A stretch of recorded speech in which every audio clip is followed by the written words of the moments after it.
Katte, ja, ek is bly dit het vir jou gehelp. En ek wil net weer eens dit beklemtoon hoe belangrik is dit om nie te hard te pop nie. Ek het dit nou al 'n klompie kere gesê, maar dis absoluut iets wat moet insak by iemand wat pop, om nie baie harder as die omgewing te pop nie.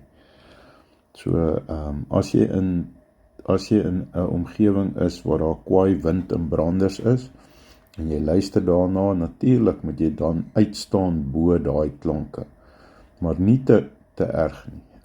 Ek het ook al gesien dat mense, veral as daar wind is, jy het totaal onnatuurlike geluide uit die popper uithaal, en laat dit hulle definitief belemmer.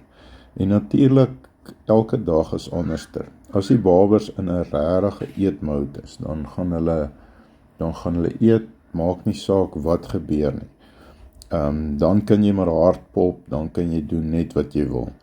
Maar as hulle bietjie skie is die dag, dan toets 'n ou regtig jou skills, en dan moet 'n ou sagter pop.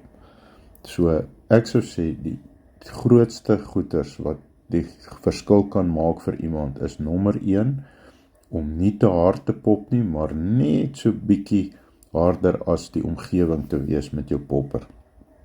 En dan natuurlik om die natuurlike goeters soos 'n visie wat splash, of 'n padda wat beweeg in die water, of 'n gogga wat in die water beweeg, daai goed na te boots. En die tweede ding is natuurlik om jou tussenposes tussen jou poppe nie te vinnig op mekaar te pop nie. So maak daai tussenposes 'n bietjie langer.